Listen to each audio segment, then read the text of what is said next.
Treaty with the Sioux-Oglala Band, October 28, 1865, ratified March 5, 1866. Articles of a treaty made and concluded at Fort Sully in the territory of Dakota by and between Newton Edmonds, Governor and ex officio, Superintendent of Indian Affairs of Dakota Territory, Edward B. Taylor, Superintendent of Indian Affairs. For the Northern Superintendency, Major General S.R. Curtis, Brigadier General H.H. Sibley, Henry W. Reed, and Orrin Guernsey. Commissioners on the part of the U.S. duly appointed by the President and undersigned chiefs and headmen of the Oglala Band of Dakota or Sioux Indians. Article 1. The Oglala Band of Dakota or Sioux Indians represented in council hereby acknowledge themselves to be subject to the exclusive jurisdiction and authority of the U.S. and hereby obligate and bind themselves individually and collectively not only to cease all hostilities against the person and property of its citizens, but to use their influence and, if necessary, physical force to prevent other bands of the Dakota Indians or other adjacent tribes from making hostile demonstrations against the government or people of the U.S. Article 2. Inasmuch as the government of the U.S. is desirous to arrest the effusion of blood between Indian tribes with its jurisdiction hitherto at war with each other, the Oglala Band of Dakota or Sioux Indians represented in council, anxious to respect the wishes of the government, hereby agree to discontinue for the future all attacks upon the person or property of other tribes unless first attacked by them, and to use their influence to promote peace everywhere in the region occupied or frequented by them. 3.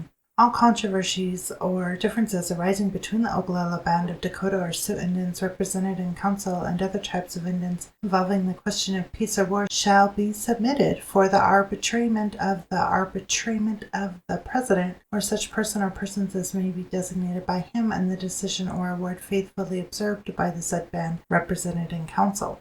Article 4. The said band represented in council shall withdraw from the routes over land already established, or hereafter to be established to their country, and in consideration thereof the government of the U.S. agree to pay to the said band the sum of $10,000 annually for 20 years in such articles as the Secretary of the Interior may direct, provided that said band so represented in council shall faithfully conform to the requirements of this treaty.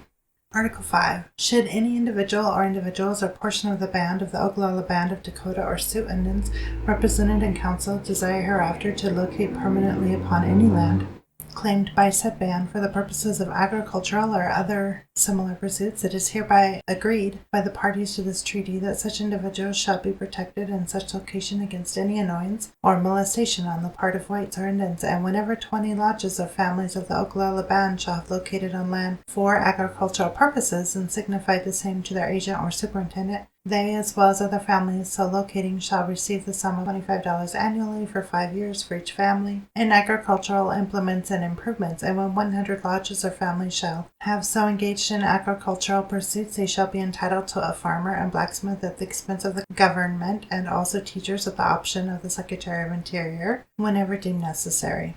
Article 6. Any amendment or modification of this treaty by the Senate of the U.S. shall be considered final and binding upon the said band represented in council as a part of this treaty, in the same manner as if it had been subsequently presented and agreed to by the chiefs and headmen of said band. In testimony whereof, the commissioners on the part of the United States and the chiefs and headmen of the said Oglala Band of Dakota or Sioux Indians have hereunto set their hands as 26th day of October 1865, after the contents had previously been read, interpreted, and explained to the chiefs and headmen.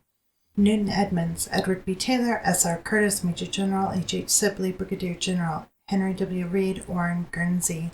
Signed on the part of the Commission in our presence, S.L. Spink, George D. Hill, A.W. Hubbard, G.C. Moody, Chief Longbull, Tintonka Kahaska, his ex-mark. The Charging Bear, Mulawat Takhe, his ex-mark. The Man that Stands on a Hill, Pahatanaje, his ex-mark.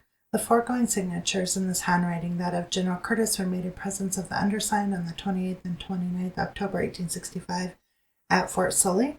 Major A.P. Shreve, Paymaster U.S. Army, John Pattee, Lieutenant Colonel 7th Iowa Cavalry.